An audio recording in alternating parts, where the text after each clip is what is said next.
Hello दोस्तों, पुनः आपका फिर से स्वागत है एक नई वीडियो के अंतर्गत। और इस वीडियो के अंतर्गत दोस्तों जो हम लोग बात करने वाले हैं वो दो तीन महत्वपूर्ण बिंदुओं के बारे में बात करने वाले हैं। एक तो दोस्तों आप लोगों को थंबनेल से पता चल ही गया है कि बीपीएससी जो आपका 1.0 था उसमें शिक्षक भर्ती होने के बाद यानी कि टीचर बन जाने के बाद भी कई शिक्षकों को बाहर निकाला जा रहा है। तो क्यों निकाला जा रहा है और आने वाले बीपीएससी 3.0 के अंतर्गत आप लोगों को किस प्रकार की सावधानी बरतनी है उसके बारे में बात करेंगे। क्योंकि दोस्तों आप लोगों को पता है भर्ती में सिलेक्शन ना हो वो एक अलग दुख होता है, लेकिन सेलेक्ट हो जाने के बाद फिर आपको बाहर कर दिया जाए तो वो सबसे बड़ा दुख होता है।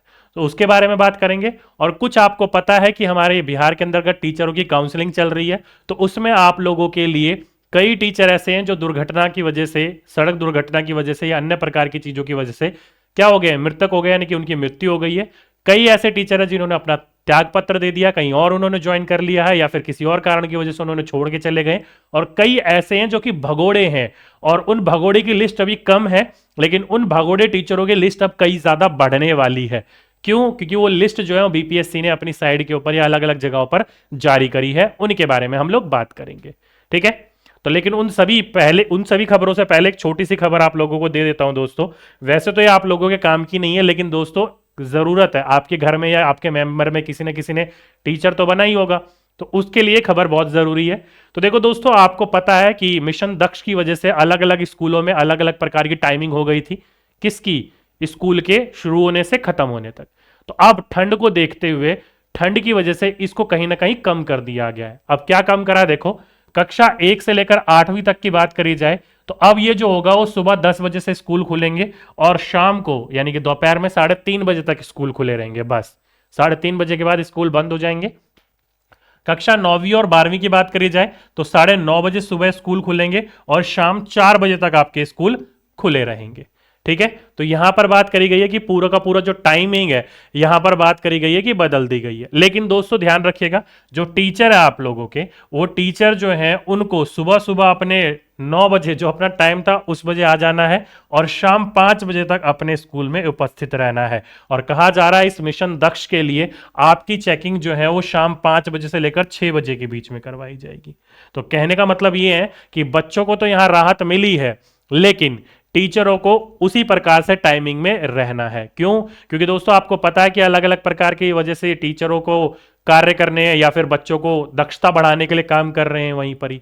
और ये जो टाइमिंग चेंज करने का मेन पर्पस है, वो टाइमिंग चेंज करने का पर्पस ये है मेन कि आप लोगों को पता होगा कि अभी बीच में खबर आ रही थी कि बच्चों की वहां पर क्या हो रही है, मृत्यु हो रही है। जैसे कि अभी एक मैंने न्यूज देखी, एक लड़के की मृत्यु हो गई, कुछ दिनों पहले एक लड़की की हो गई थी। कई बच्चे बेहोश हो रहे हैं ठंड के मारे, क्योंकि सरकारी स्कूल है दोस्तों, पता है आप लोगों को, ग्रामीण इलाका, और ग्रामीण इलाके में कौन पढ़ता है? गरीब बच्चों के परिवार के बच्चे पढ़ते हैं। तो गरीब परिवार के बच्चों के पास वैसे ही चीजों की कमियां होती है, तो उनके पास कपड़ों की कमी है, जिस वजह से कहीं ना कहीं ये चीजें देखने को मिल रही है।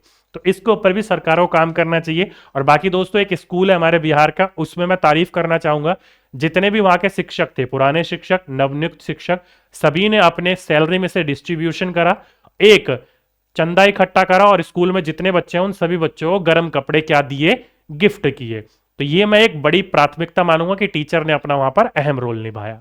ठीक है, तो एक ये खबर है, यहां से शुरुआत करिए, लेकिन चलिए अब आगे चलते हैं। देखो, ये है दोस्तों आज का अपना न्यूज़पेपर का आर्टिकल। न्यूज़पेपर का आर्टिकल आज भी है, इससे पहले भी है। इसमें क्या कहा गया कि नियुक्ति पत्र को लेकर लापता हो गए बीपीएससी से चयनित 471 471 शिक्षक। जैसे कि दोस्तों मैंने अभी अभी आपको बताया कि बिहार शिक्षा विभाग ने पूरा का पूरा, दरभंगा ने एक पूरा का पूरा पत्र जारी करा है कि जितने भी प्रकार के फर्जी विद्यालय के अंतर्गत, मतलब विद्यालयों के अंतर्गत फर्जी टीचर लगे हैं, अध्यापक लगे हैं, चाहे अपना किसी भी प्रकार के डाटा को देकर हुआ हो, किसी भी प्रकार के कोर्स को लेकर हुआ हो, या किसी भी प्रकार की धांधली करी हो, उनके पकड़े जाने के बाद उनके ऊपर क्या करा जाएगा, कानूनी रूप से केस दर्ज किया जाएगा और उन पे चीजें करी जाएंगी। जैसे कि ये देखो, ये लिस्ट जारी करी गई है। इस लिस्ट में आपको पहले नंबर पे वो विद्यार्थी दिखेंगे जिन्होंने अपना क्या दिया है, ज्वाइनिंग होने के बाद त्याग पत्र दे दिया है। ये तो ठीक है, कोई दिक्कत नहीं, कहीं और ज्वाइनिंग हो जाती है वो वहां चले जाते हैं। एक नाम लिखा है आपका प्रिया कुमारी का, आपको पता है सड़क दुर्घटना में इनकी मृत्यु हो गई थी शाम को आते समय स्कूल से। ठीक है, एक वो है, और यहां पर ये दिए हुए 3 नाम। ये 3 नाम कौन है? तो ये वो है दोस्तों जो पद पर चयनित हुए थे लेकिन भगोड़े हैं। यानी कि यहां साफ साफ लिखा है, देखो भगोड़े, भगोड़ा है ये, ठीक है, भगोड़े हैं सारे के सारे। लेकिन दोस्तों ये लिस्ट अभी बहुत कम है, लिस्ट की संख्या आपकी बढ़ेगी। क्यों बढ़ेगी? तो देखो दोस्तों, जब जिलों में आपके क्या किया जा रहा है, थंब इंप्रेशन लिया जा रहा है, तो कई टीचर वहां आ नहीं रहे हैं, जो आ रहे हैं उनका मैच नहीं हो रहा है, या फिर कई टीचर बहाना लगा रहे हैं कि उनकी तबीयत खराब हो गई है। कब तक बहाना मारोगे? कभी तो आओगे, ठीक है। तो वही वाली बात है, यहां पर आपके पद में भर्ती होने के बाद 471 शिक्षक यहां से गायब हो गए। तो ये जो भगोड़े की लिस्ट है ना आपकी, आने वाले दिनों में इतनी बड़ी हो जाएगी कि आपको पढ़ने में नहीं आएगा, इतना बड़ा लिस्ट होने वाली है। क्योंकि एक एक जिले में अगर आपके यहां पर 60-60, 70-70 टीचर सेलेक्ट हुए हैं, तो 20-20, 25-25, 30-30 टीचर वहां पर क्या निकल रहे हैं? फर्जी निकल रहे हैं, जिनका थंब इंप्रेशन ही नहीं मिल पा रहा, ठीक है। तो वहीं पर ही दोस्तों बीपीएससी ने भी कहा है कि चलो ठीक है, हमारे मशीन में गड़बड़ी हो सकती है, ठीक है, कोई दिक्कत नहीं है। वहीं पर इन्होंने एक ऑल्टरनेट दिया है कि फोटो की जांच करेंगे और क्यूआर कोड से मैच करेंगे, तब तो मैच हो जाना चाहिए ना सब कुछ। चलिए देखते हैं आगे जाकर क्या क्या चीजें इसके अंतर्गत निकलती है और क्या चीजें इसके अंतर्गत नहीं निकलती हैं। आगे बात करें दोस्तों, सबसे महत्वपूर्ण खबर, जैसे कि मैंने अभी आपको बताया कि बीपीएससी 1.0 के अंतर्गत, किसके अंतर्गत? बीपीएससी जो आपका पहले वाला हुआ था 1.0 के अंतर्गत, कई टीचर हमारे शिक्षक अभ्यर्थी ऐसे हैं जो कि पास तो हुए, काउंसलिंग भी हुई, पढ़ाने भी गए, अब दोबारा काउंसलिंग हो रही है तो उनको छांट छांट कर निकाला जा रहा है। क्यों निकाला जा रहा है? तो देखो दोस्तों, एक लेटर है आपके सामने जो कि कहां का है? नालंदा का है। कब का लेटर है ये दोस्तों? तो आज से 2 दिन का पहले का लेटर है ये, ठीक है। क्या कहा गया देखो इसमें, जैसे कि आपको देखो पहला नंबर, ये पुष्पांजलि जी हैं, इनका रोल नंबर ये है, ये सेलेक्ट हुई थी 9वीं से 10वीं के अंतर्गत, ठीक है। अब यहां पर देखो दोस्तों, इनको स्कूल दे दिया गया, प्रखंड दे दिया गया, विषय जो कि ये सोशल साइंस के लिए चुनी गई थी वो दे दिया गया, और अपना कार्य ये कर रही थी, ठीक है। अब जैसी दोस्तों दोबारा चीजें आई सामने, तो यहां पर पता चला कि इनके स्नातक के स्तर के ऊपर ये जिन्होंने जिस विषय से इन्होंने मतलब पूरी तैयारी करी थी, जिस विषय से इन्होंने पूरा का पूरा पढ़ना शुरू करा और एग्जाम क्रैक करा, वो स्नातक यानी ग्रेजुएशन के लेवल पर इनके पास विषय था ही नहीं। तो इसलिए इनको क्या कर दिया गया? अब अयोग्य कर दिया गया, इनके उम्मीदवारों को रद्द कर दिया गया, इसको इनकी भर्ती से ही निकाल दिया गया। तो ऐसे करके ये पूरी की पूरी लिस्ट जारी करी गई है। इन लिस्ट में आप देखोगे तो वो सारे के सारे विद्यार्थी है जिनको क्या किया गया था, या तो ये सेलेक्ट हो गए थे और सेलेक्ट होने के बाद इनको क्या कर दिया गया? इनके पद से निरस्त कर दिया गया, हटा दिया गया। अब ये कारण क्या है दोस्तों? तो कई लोगों के पास विषय समूह नहीं था, कई लोग जो थे वो एसटीटी पास नहीं थे, कई लोग जो थे वो बीएड योग्यताधारी थे, क्योंकि बीएड वालों को अनएलिजिबल कर दिया कक्षा 1 से 5 के अंतर्गत। कई लोगों ने अपना जो कोर्स किया हुआ था उसमें एसटीटी उत्तीर्ण नहीं थे, कईयों ने कुछ रीजन था, कईयों का कुछ रीजन था। कहने का मतलब है यहां पर जितने भी रीजन थे वो क्या थे? वैलिड थे। किसी भी प्रकार से सरकार ने किसी के ऊपर जोर जबरदस्ती नहीं करा है कि हम तो बाहर निकालेंगे। ये देखा जाए तो दोस्तों कहीं ना कहीं हमारे स्टूडेंट की भी गलती है और कहीं ना कहीं सरकार की भी गलती है। क्यों? क्योंकि दोस्तों सीधी सी बात है यार, जब आप लोग एग्जाम का रिजल्ट दे रहे हो तो रिजल्ट को भरते समय बच्चे ने अपना क्वालिफिकेशन दिखाया होगा, चलो आपसे वहां से चेक नहीं हुआ। जब आप लोग पहले कर रहे थे वहां पर डीवीवीगी में सब कुछ इसने दिखाया होगा, वहां पर आपने चेक नहीं करा, बच्चे से नौकरी करवा लिया, बच्चा यहां पर परेशान हो रहा है इस चीज को लेकर, ठीक।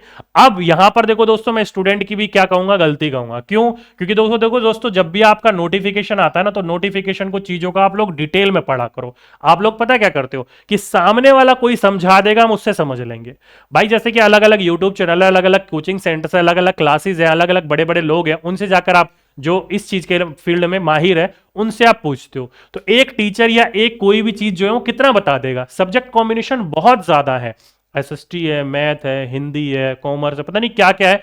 कोई सा टीचर कितने नोटिफिकेशन को या कोई भी शिक्षक कितने प्रकार की एलिजिबिलिटी आपको बता देगा? ज्यादा से ज्यादा 1 या 2। जैसे कि मैं अपनी बताऊं तो मैं भी मुख्य मुख्य 3-4 ही बताता हूं, पूरे नहीं बता सकता मैं, ठीक है। तो इसलिए दोस्तों सबसे ज्यादा गलती मैं आप लोगों की मानूंगा कि इसमें आप लोग अपनी एलिजिबिलिटी चेक नहीं करते हो। एलिजिबिलिटी को जो भी आप लोग फॉर्म डालने वाले हो, क्योंकि देखो सीधी सी बात है, आप फॉर्म डालोगे, आप केवल एक ही फॉर्म डालोगे तो आपको केवल एक ही एलिजिबिलिटी पढ़नी पड़ेगी।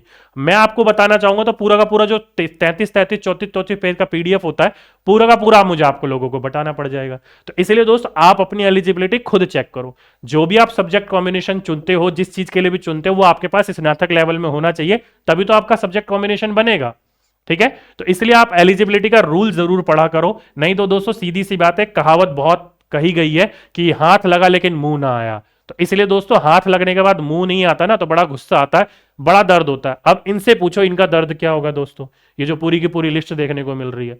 हम लोग, आप लोग या कई अन्य लोग जिनका सिलेक्शन नहीं हुआ, एक बार को दर्द हम लोग क्या कर लेते हैं, सह लेते हैं, लेकिन नौकरी आ जाने के बाद चली जाए तो बड़ा अजीब सा लगता है, बड़ा दुख लगता है। ध्यान रखिएगा इस बात को, ठीक है। तो ये वो लोग हैं जिनकी नौकरी तो लगी लेकिन वो नौकरी में अब नहीं है, उनके पद को हटा दिया गया है, ठीक है। तो कुल मिलाकर दोस्तों मेरे आपसे यही रिक्वेस्ट है कि बीपीएससी 3.0 के अंतर्गत जब आपकी ये भर्ती आने वाली है, जो कि कहा जा रहा है अगस्त के माह में आपका एग्जाम होगा, उसके लिए आप लोगों ने तैयारी शुरू कर दी होगी।